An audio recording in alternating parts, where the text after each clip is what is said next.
Hello बच्चों, सबसे पहले सभी को गुड मॉर्निंग।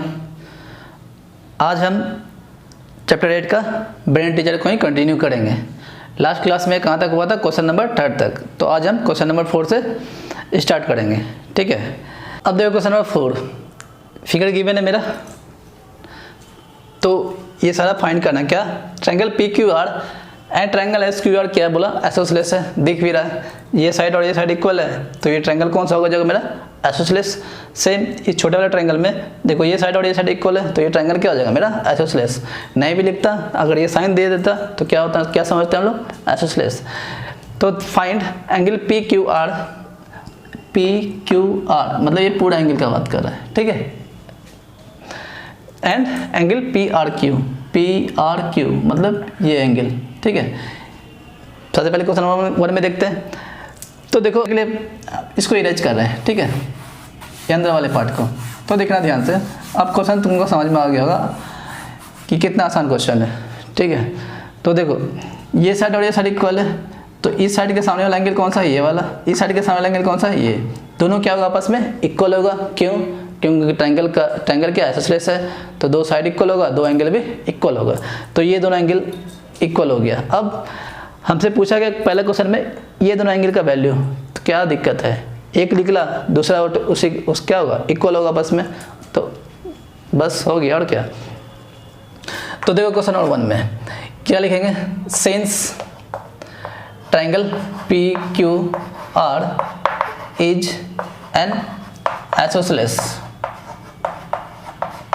ठीक है। तो therefore angle P Q R equals to क्या हो जाएगा मेरा? Angle P R Q. दोनों को x के इक्वल मान लेते हैं, ठीक है।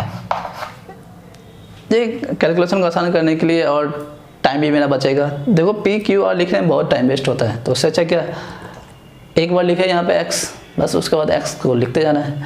तो देखो अब क्या करेंगे? बाय एंगल सम प्रॉपर्टी से, bye angle sum property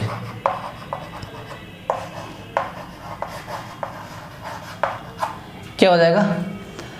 30 plus x plus x, ठीक है। तो 30 plus X equals to how much? 180 degree. तो 30 प्लस में इक्वल टू को साइड जाएगा, कितना क्या हो जाएगा? माइनस, तो 180 माइनस 30, एक्स प्लस एक्स कितना? 2x, 75 बार समझा चुके हैं। तो x इक्वल्स टू क्या हो जाएगा? ये 150 और डिवाइड बाय 2, तो कितना आएगा? 75 डिग्री। तो जो x का वैल्यू है वो कितना आया मेरा? 75 डिग्री, ठीक है। अच्छा, x एक यहाँ पे अननोन दिया हुआ था, ठीक है, तो x नहीं मान सकते हैं, y मान लो, ठीक है। नहीं ध्यान था, तो यहाँ पे y कर लो। एक जगह x क्वेश्चन में लिखा हुआ था, इसीलिए ये y, ये y, ये y, ठीक है। अब तो कोई दिक्कत नहीं है। तो y का वैल्यू कितना आया? 75। तो क्या लिखेंगे? देयरफॉर जो angle P Q R equals to क्या है? Angle P R Q equals to 75 degree. हो गया आंसर। जो सेकंड क्वेश्चन है वो भी सेम तरीके से। क्यों? तो देखो यहाँ पे ये फिगर दिया हुआ था ना, ये कितना दिया हुआ था? 70 डिग्री। अब इसको हटा दो, बाहर वाले को। तो देखो ये भी क्या है मेरा? आइसोसेलेस ट्रायंगल हो गया, तो जो ये एंगल होगा वही ये भी एंगल होगा। क्यों? क्योंकि ये साइड और ये साइड क्या है? इक्वल है, ठीक है। तो ये एंगल और एंगल कितना होगा? तो देखो ये 70, ठीक है। तो 180 में 70 माइनस करो, कितना आएगा? 110, ठीक है, कोई दिक्कत नहीं है। अब 110 को दो इक्वल पार्ट में डिवाइड करना है। क्यों? क्योंकि ये एंगल और ये एंगल बराबर होना है, और ये दोनों का सम कितना होना है? 110। तो कितना होगा? 55, तो ये कितना हो जाएगा? 55 और ये भी 55, ठीक है। अदरवाइज तुम भी इस प्रोसेस से जा सकते हो। तो जो इस एंगल का वैल्यू आएगा वो कितना आएगा मेरा? 55। तो यहाँ पे दोनों एंगल का वैल्यू किसके इक्वल आएगा? 55 के इक्वल आएगा, ठीक है। तो यहाँ तक कोई दिक्कत नहीं, 55 निकाल लोगे। अब जो क्वेश्चन नंबर 3 है, जो हमसे पूछा क्या? Find the value of x, ठीक है।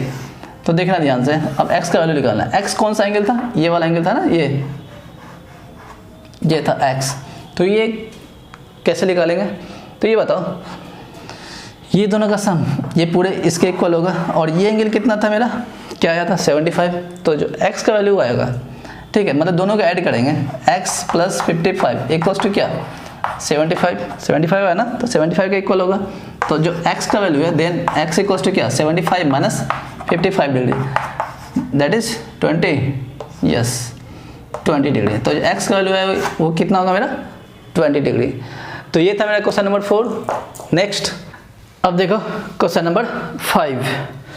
तो क्वेश्चन नंबर 5 को समझने से पहले कुछ बेसिक्स समझो, ठीक है। तो ध्यान से देखना, बहुत प्रेम से, बहुत प्यार से, ठीक है।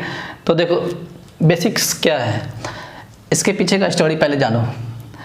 मान लो तो दो लाइन पैरेलल है, ठीक है, ध्यान से देखना, दो लाइन है, एक L है और एक M है, दोनों क्या है एक दूसरे का पैरेलल है, मतलब L पैरेलल टू M, ये दो पैरेलल लाइन है, ठीक है, कोई दिक्कत नहीं है। और एक ट्रांसवर्सल लाइन है, ट्रांसवर्सल लाइन किसको बोलते हैं, वैसा लाइन जो दो या दो से अधिक लाइनों क्या करता है इंटरसेक्ट करता है एट नेक्स्टिंग पॉइंट, ठीक है, मतलब एक पॉइंट पे कट करता है। तो ध्यान से देखना, ये क्या हो गया मेरा ट्रांसवर्सल लाइन, ये मेन नहीं है, मेन एंगल का लोचा है, ठीक है। एंगल को समझो कैसे कैसे कौन सा इक्वल होता है, और क्लास 8 में इसी चीज़ को डिटेल में पढ़ोगे, ठीक है। तो ध्यान से देखना, तो देखो ये लाइन और ये लाइन पैरेलल है, ठीक है। अब क्या होगा, ये एंगल और ये एंगल क्या होगा बराबर होगा, ठीक है, इसका ऊपर वाला और इसका ऊपर वाला, मतलब अगर ये 1 है, चलो ठीक है, ये 1 2 3 4 5 6 7 8, ठीक है। तो ध्यान से देखना, जो एंगल 1 है वो किसके इक्वल होगा, एंगल 5 के। तो रीजन क्या है मेरा, कॉरस्पॉन्डिंग एंगल, ठीक है। इसको डिटेल में पढ़ोगे क्लास 8 में, अभी बस ऐसे समझो, ठीक है। कॉरस्पॉन्डिंग एंगल मतलब ये जो एंगल 1 है वो किसके इक्वल होगा, एंगल 5 के। और एक अल्टरनेट एंगल भी इक्वल होता है, क्या, देखो एंगल 1 किसका इक्वल होगा, एंगल 3 के।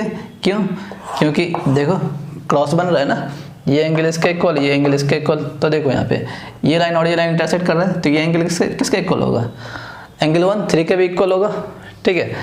और ये 3 5 के भी इक्वल होगा, कौन से रीजन से, अल्टरनेट इंटीरियर एंगल से, ठीक है। तो बस इसे में क्या बोला हुआ है ना इस क्वेश्चन में, एक ट्रायंगल है PQR, ठीक है, ये तो कोई दिक्कत नहीं है, PQR ट्रायंगल है।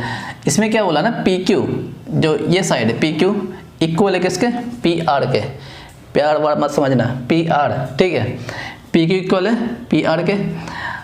उसके बाद क्या बोला, LM is parallel to QR, ये लाइन और ये लाइन दोनों के आपस में पैरेलल है, ठीक है।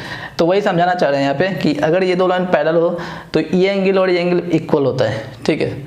क्यों इक्वल होता है वो क्लास 8 में अच्छे से डिटेल में पढ़ना, ठीक है। तो कौन से, बस रीजन जाना कौन से रीजन होता है, तो क्रॉसपॉन्डिंग एंगल से, ठीक है। तो बस इतना ही बताना था।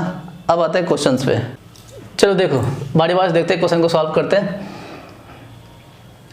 क्या बोला, PQ और एक आइसोसेलेस ट्रायंगल है, तो ये आइसोसेलेस हो गया, आइसोसेलेस मतलब दो साइड इक्वल है, कौन सा दो साइड इक्वल है, PQ एंड PR, ठीक है। ये दोनों साइड क्या इक्वल साइड्स है, और अगर दो साइड इक्वल है तो दो एंगल भी इक्वल होगा, तो कौन सा दो, तो साइड्स का अपोजिट एंगल क्या होगा, आपस में इक्वल होगा।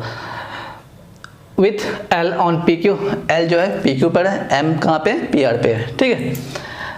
Give the reasons for each of following, बोला angle Q equals to angle R, ठीक है, ये एंगल और ये एंगल बराबर होगा, कौन से रीजन से, ठीक है, रीजन बताना है। तो कुदरत के लिए इस लाइन को भूल जाओ, इरेज करें, ठीक है। तो देखो एक ट्रायंगल है, कौन सा, PQR, कोई दिक्कत नहीं है। और इसमें क्या दिया हुआ है, ये जो साइड है ये किसके इक्वल है, इसके, PQ इक्वल्स टू PR दिया हुआ है। तो देखना ध्यान से, सॉल्यूशन कर रहे हैं क्या, सिंस PQ इक्वल्स टू क्या दिया हुआ है मेरा, PR, ठीक है। तो therefore angle Q equals to क्या होगा मेरा, एंगल R, ठीक है। ये तो इक्वल है, इस साइड का अपोजिट ये वाला एंगल और इस साइड का अपोजिट ये वाला एंगल, तो दोनों आपस में क्या होगा, इक्वल होगा।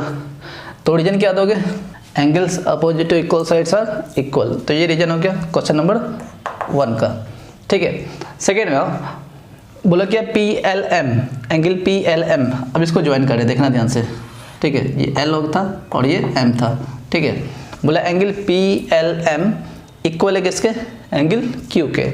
तो देखो क्वेश्चन नंबर 2 के लिए क्या दिया पहले, since L M is parallel to, ये पैरेलल का सिंबल होता है, दो लाइन इक्वल लेंथ का, ठीक है, बराबर लेंथ का। एल एम पैरेलल है किसके, क्यू आर के, ठीक है, ये दिया हुआ पैरेलल। तो देयरफॉर क्या होगा, angle P L M equals to क्या होगा, एंगल क्यू। तो रीजन क्या देंगे हम, क्या अभी बताए थे, करस्पॉन्डिंग एंगल, ठीक है, करस्पॉन्डिंग एंगल। सेम ये एंगल और ये एंगल बराबर होगा सेम रीजन से, ठीक है। And angle P M L equals to angle R, ये भी रीजन क्या होगा, करस्पॉन्डिंग एंगल, ठीक है। अब देखो यहाँ पे चूंकि angle Q equals to angle R है, ठीक है ना। अगर ये दोनों मान लो कि x है, ठीक है, देखो यहाँ पे अगर ये x है तो ये भी x होगा क्योंकि दोनों एंगल बराबर है। और अभी क्या लाए कि ये एंगल और ये एंगल बराबर आया, तो ये x है तो ये भी कितना होगा, x होगा, ठीक है, यहाँ तक कोई दिक्कत नहीं। और दूसरा क्या प्रूफ किए थे अभी कि ये एंगल और ये एंगल बराबर है, तो ये x है तो ये भी क्या होगा, x होगा। अब ये बताओ क्या ये दोनों आपस में बराबर नहीं हुआ, ये भी x ये भी तो x हो रहा है ना, तो ये भी क्या हो जाएगा मेरा इक्वल हो जाएगा। तो बोल सकते हैं क्या, therefore angle P L M equals to क्या होगा, एंगल पी एम एल। क्या देखें रीजन, तो since angle Q equals to angle R है, ठीक है, ये दोनों एंगल बराबर है, इसलिए तो ये हो गया फोर्थ के लिए, ठीक है, ये था थर्ड, ठीक है, और ये था सेकंड। अब बोला ट्रायंगल पी एल एम वो क्या होगा, आइसोसेलेस होगा, तो दिख तो रहा है दो एंगल बराबर, तो ट्रायंगल क्या हो जाएगा मेरा, आइसोसेलेस हो जाएगा। तो लिखेंगे क्या, नंबर 5 क्या हो जाएगा, therefore triangle P L M is an isosceles triangle. Reason क्या देना, सिंस इक्वल एंगल्स, ठीक है, दो इक्वल एंगल है इसलिए क्या होगा, ट्रायंगल मेरा आइसोसेलेस हो गया। तो बहुत आसान था, बस रीजन डालना था, कौन से रीजन से कौन सा इक्वल हो रहा है, क्यों हो रहा है, ठीक है। तो ये था मेरा क्वेश्चन नंबर 5। अब नेक्स्ट देखते हैं क्वेश्चन नंबर, अब देखना question number 6। In an isosceles triangle the base angle is twice as large as vertex angle, ठीक है। तो पहले क्वेश्चन को समझो, एक आइसोसेलेस ट्रायंगल है, तो देखो ये आइसोसेलेस ट्रायंगल हो गया, ये बेस एंगल है, ये साइड और ये साइड बराबर मान ले, तो ये बेस एंगल है, तो ये साइड और ये साइड क्या होगा, इक्वल होगा। और ये कौन सा एंगल होगा मेरा, ये वर्टेक्स एंगल, पहले ही बता चुके हैं, ठीक है, ये वर्टेक्स एंगल हो, और ये दोनों क्या कहलाता है मेरा, बेस एंगल। अब देखो यहाँ पे क्या बोला हुआ, द बेस एंगल इज मतलब है, मतलब बेस एंगल है क्या, twice as large as vertex angle, मतलब वर्टेक्स एंगल से क्या है, ट्वाइस है। तो अगर वर्टेक्स एंगल मान लो x है, तो बेस एंगल क्या होगा, इसका ट्वाइस मतलब क्या, दो गुना, ठीक है, 2 into x that is 2x, ठीक है, ये 2x होगा तो ये भी क्या होगा, 2x होगा। क्यों, क्योंकि ट्रायंगल कौन सा है, आइसोसेलेस है, तो उसका दो एंगल क्या होगा मेरा, इक्वल होगा, ठीक है। तो ये 2x होगा तो ये भी क्या होगा, 2x होगा। कहने का मतलब ये है कि वर्टेक्स एंगल को क्या मानना पड़ेगा, x। अगर वर्टेक्स एंगल x होगा तो बेस एंगल कितना होगा, उसका ट्वाइस क्या, 2x, तो 2x ये भी होगा, 2x ये भी होगा, ठीक है। तो यहाँ तक कोई दिक्कत नहीं है। तो क्या लिखेंगे, let the vertex angle be x, ठीक है। तो therefore the base angle be कितना हो जाएगा मेरा, ट्वाइस ऑफ वर्टेक्स एंगल, तो वर्टेक्स एंगल x था तो उसका ट्वाइस, ठीक है, यहाँ तक क्लियर है। अब क्या करेंगे, एंगल फाइंड करना है हमें, तो बाय एंगल सम प्रॉपर्टी,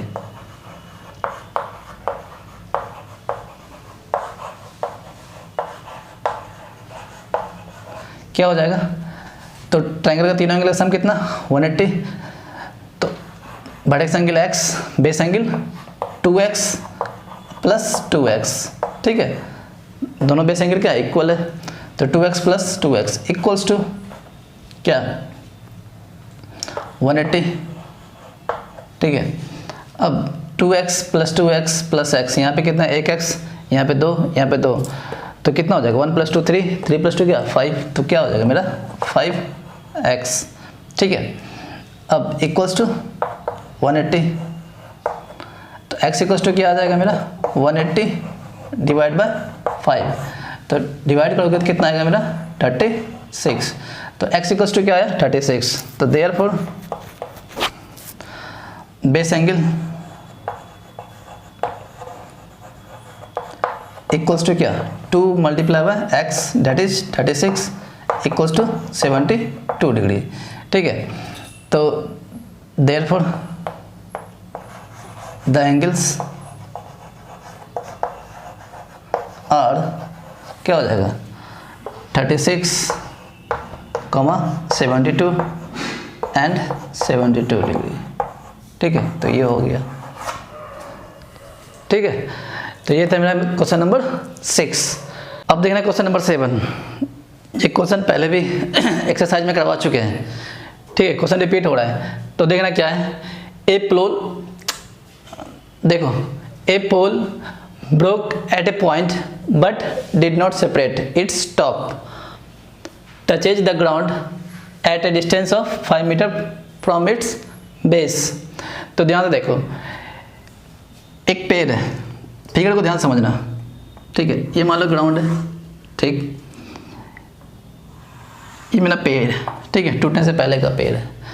तो बोला क्या, ए pole broke at a point, किसी पॉइंट से ये पोल जो है क्या होता है ब्रेक होता है, मतलब टूटता है। मान लेते हैं यहाँ से टूटा, ठीक है, इस पॉइंट से टूटा, ठीक है, टूटने के बाद इससे अलग नहीं होता है, ठीक है।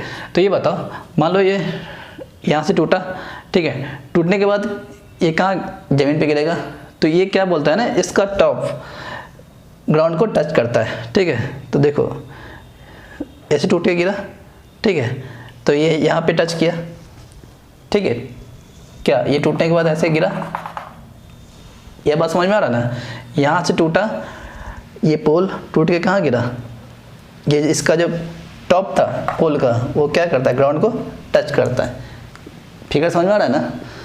तो ये कहाँ, ये आ गया यहाँ पे, ठीक है। तो ये टूटा वाला पार्ट है, मतलब ये लेंथ और ये लेंथ क्या होगा इक्वल होगा, ये ना लेंथ टूट के गिरा यहाँ पे, तो ये लेंथ और ये लेंथ क्या होगा इक्वल होगा, कौन सा, यहाँ से ये लेंथ और ये लेंथ दोनों क्या होगा मेरा बराबर होगा। तो मान लेते क्या, ये ए बी क्या था पोल था, ठीक है, सी पॉइंट से ब्रेक होता है, ठीक है, और जो ग्राउंड को टच करता है पॉइंट डी पर। यहाँ फिगर समझ में आ गया। अब देखो, touches the ground at a distance of 5 metre from its base, जो पोल का बेस है वो ग्राउंड को टच करता है कितनी दूरी पर, बेस से 5 मीटर की दूरी पर, ठीक है। तो ये 5 मीटर है, ठीक है, कहाँ तक, ये जो लेंथ है ना वो बी डी का जो लेंथ है वो कितना है 5 मीटर है, ठीक है। तो ये 5 मीटर हो गया। Next, if the point where it broke is at a height of 12 metre from the ground, जिस पॉइंट से ये पुल ब्रेक हुआ है तो कहाँ, इसी पॉइंट से ब्रेक हुआ है, तो बोला क्या ये ग्राउंड से कितने ऊपर था 12 मीटर फ्रॉम द ग्राउंड, तो ये हाइट कितना हो गया मेरा 12 मीटर, कौन सा BC, ठीक है, ये लेंथ, ठीक है, जहाँ से पोल ब्रेक हुआ है। तो निकालना क्या है, what was the total height of the pole before it broke, समझ में आ गया होगा, पोल का क्या हाइट था टूटने से पहले, मतलब हमें ये पूरा हाइट निकालना है, ठीक है। अब ये हाइट कैसे निकालेंगे, नहीं निकाल सकते ना, तो ये तुमको पता है कि ये हाइट जो ये लेंथ और ये लेंथ दोनों आपस में क्या है बराबर है, क्यों कि यही टूटा वाला पार्ट क्या है यहाँ पे अटका हुआ है, ठीक है। तो अगर ये लेंथ किसी तरह से फाइंड हो गया तो ये लेंथ जो इसका लेंथ होगा वही लेंथ क्या होगा इसका होगा, तो उसके बाद क्या करेंगे ये लेंथ प्लस ये लेंथ ऐड कर देंगे तो पोल का टोटल हाइट निकल जाएगा। तो अब देखना है ध्यान से, ये कौन सा ट्रायंगल है, राइट एंगल ट्रायंगल है ना, निकल जाएगा आराम से। 90 के सामने वाला साइड क्या कहलाता है मेरा, हाइपोटेनस। तो ये लेंथ निकालना है, ठीक है। तो क्या लिखेंगे तो देखना, let A B B A pole, ठीक है। Let A B B A pole and C is the point where the pole is broken, ठीक है। C कौन सा पॉइंट है जहाँ से पोल क्या हुआ, ब्रेक हुआ। and its top touches the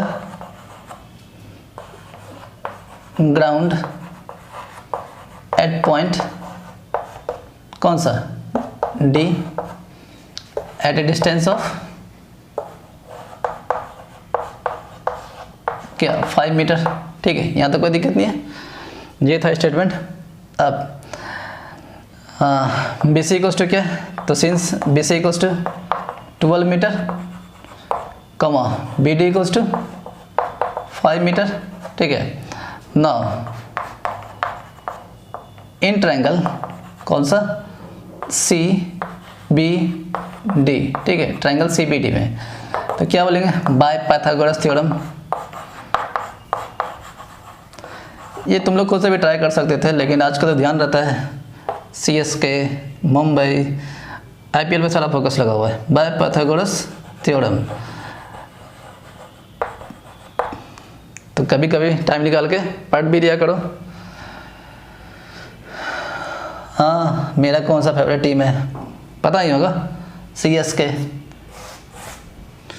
तो देखो क्या हो जाएगा, CD का स्क्वायर इक्वल्स टू BC का स्क्वायर प्लस BD का स्क्वायर, ठीक है। CD का वैल्यू फाइंड करना है, BC कितना है 12, तो 12 का स्क्वायर प्लस BD कितना है 5। अब ट्रिपलेट याद होगा तो इसका आंसर बता चुके होते तुम लोग, क्या 13, ठीक है। 5 12 13, ट्रिपलेट याद है, नहीं याद है। सिर्फ रोहित शर्मा कितना मारा, धोनी कब आउट हुआ, यही सब ध्यान रहेगा। तो CD स्क्वायर इक्वल टू कितना आ गया 169, तो CD इक्वल टू क्या हो जाएगा, square root of 169 equal to क्या 13 मीटर। तो क्या हो जाएगा, therefore the total height of pole before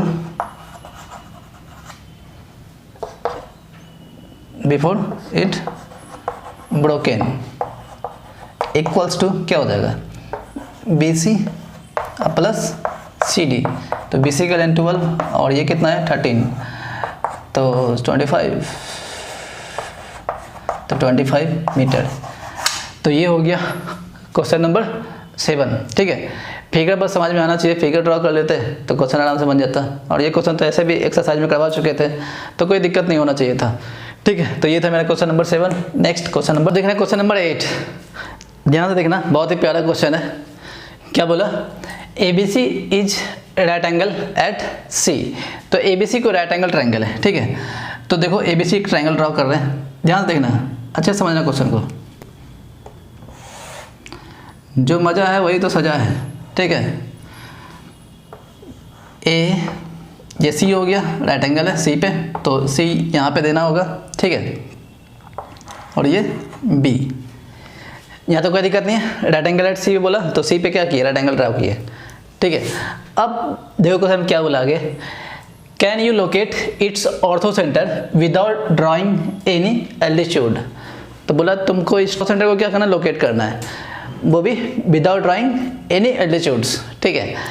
तो पहले ये बताओ ऑर्थो सेंटर हमें कैसे फाइंड करते हैं।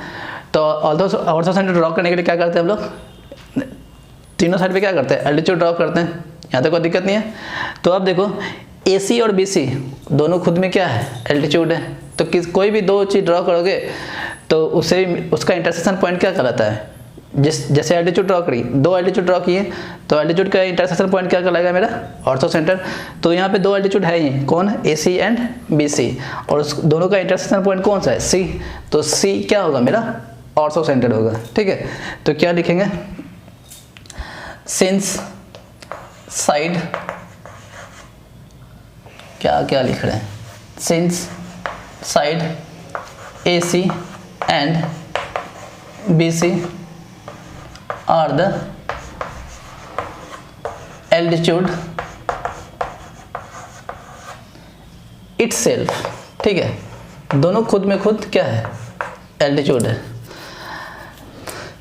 And their intersecting point and their intersecting point at C। तो क्या वो लिखेंगे? therefore C is the, therefore जो पॉइंट C है, ठीक है, point C is the ortho centre. तो ये हो गया मेरा, ठीक है। तो C क्या हो गया मेरा? Ortho centre. देखो यहाँ पे AC भी एल्टीट्यूड है और BC भी एल्टीट्यूड है, ठीक है।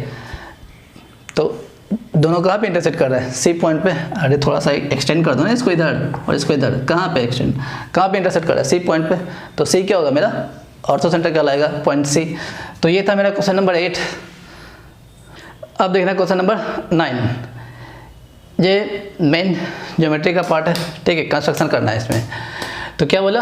Draw an equilateral angle each of whose sides is 6 centimetre, draw its medians are they equal. सबसे पहला काम क्या करना है? इक्विलेटरल ट्रायंगल ड्रॉ करना है जिसका इस साइड कितना होना चाहिए? 6 सेंटीमीटर। तो क्या करना? एक स्केल लेना, ठीक है, और 6 सेंटीमीटर का पहले लाइन ड्रॉ करना, ठीक है, 6 सेंटीमीटर का लाइन ड्रॉ करना, ठीक है। तो देखो ध्यान से कैसे करते हैं। तो हम रफली स्केच कर रहे हैं, ठीक है। तो ये मान लें क्या 6 सेंटीमीटर का लाइन है AB, ये कितना है? 6 सेंटीमीटर। तुम लोग स्केल से क्या करना? 6 सेंटीमीटर लाइन ड्रॉ करना, ठीक है, स्केल से। उसके बाद क्या करते हैं? कंपास, पता है ना, एक कंपास उठाना। कंपास मतलब क्या? जिसमें एक साइड पेंसिल लुकाते हैं, ठीक है, और एक सुई होता है। तो देखो उसके बाद क्या करना? 6 सेंटीमीटर मेजर करना, ठीक है, 6 सेंटीमीटर स्ट्रेच करना, बस समझ में ना, 6 सेंटीमीटर स्ट्रेच करना। उसके बाद एक साइड रखना और ये कट लगाना, ठीक है, जिधर नीडल होगा उधर इसका फिक्स करना और पेंसिल से क्या करना? ऐसे कट लगाना, इस साइड से भी और सेम इस साइड से भी, ठीक है, कट लगाना। जो इंटरसेक्टिंग पॉइंट होगा वहाँ से क्या करना? एक लाइन ड्रॉ करना, यहाँ से इसको मिलाना और यहाँ से इसको मिलाना, ठीक है। तो ये AB और ये क्या हो जाएगा मेरा? C हो जाएगा। तो उसके बाद इस लेंथ को मेजर करना, देखना ये भी कितना होगा मेरा? 6 सेंटीमीटर, और ये भी कितना होगा मेरा? 6 सेंटीमीटर, ठीक है। तो ये तो मेरा ट्रायंगल ड्रॉ हो गया, इक्विलेटरल ट्रायंगल, ठीक है मेरा। हाँ, ये छोटा लग रहा है, ये बड़ा लग रहा है, कोई दिक्कत नहीं है, तुम लोग स्केल से करोगे तो एग्जैक्ट आएगा, ठीक है। तो ये हो गया मेरा इक्विलेटरल ट्रायंगल। उसके बाद क्या करना है? Draw it's median. तो देखो मीडियन को बहुत तरीके से ड्रॉ कर सकते हो। क्या? तो ये मेरा 6 है, तो स्केल को लेना और इसका मिड पॉइंट, मिड पॉइंट कहाँ पे आएगा? 3 पे आएगा। तो मान लो कहीं पे आया मिड पॉइंट, ये मिड पॉइंट मार्क कर देना, ठीक है, 3 सेंटीमीटर पे, ठीक है, 3, इधर से 3 या इधर से 3, जैसे जिस साइड से भी करो कोई दिक्कत नहीं है। 3 यहाँ भी इसका मिड पॉइंट मार्क करना और इसका मिड पॉइंट मार्क करना, ठीक है। अब इस वाले वर्टेक्स को क्या करना? इससे मिलाना, इस वाले वर्टेक्स को इससे, इस वाले वर्टेक्स को इससे मिलाना, ठीक है, ये मिला देना। तो ये क्या हो जाएगा? मेरा मीडियन हो जाएगा। एक तो ये तरीका है मीडियन ड्रॉ करने का। दूसरा तरीका क्या है? इसे परपेंडिकुलर बाइसेक्टर बना दो, ठीक है। तो परपेंडिकुलर बाइसेक्टर कैसे बनाते हैं? किसी भी लाइन पर तो क्या करते हैं? जैसे ये AB है, ठीक है, ये AB को लाइन है, तो परपेंडिकुलर बाइसेक्टर देखो कैसे बनाते हैं। तो क्या करना? हाफ से ज़्यादा कंपास को उठाना, हाफ से ज़्यादा लेंथ मेजर करना, उसके बाद ऊपर कट लगाना, यहाँ पर रख करके ऊपर, फिर यहाँ भी नीचे, ठीक है, ये ऐसे, फिर सेम यहाँ से ये कट लगाएं, ये कट लगाएं, फिर ये दोनों को क्या करना? ड्रॉ करना। तो ये ऑटोमेटिक क्या हो जाता है? मेरा AB का मिड पॉइंट हो जाता है, ठीक है। तो ऐसे भी बना सकते हैं। जब तुम परपेंडिकुलर बाइसेक्टर बनाओगे तो ये क्या करेगा, यहाँ से इंटरसेक्ट करेगा, ठीक है। तो ये होगा मीडियन।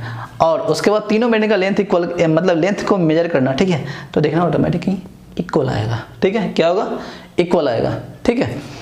तो ये क्या लिखेंगे इसमें, यस दे आर इक्वल, ठीक है। तो ये था मेरा क्वेश्चन नंबर 9।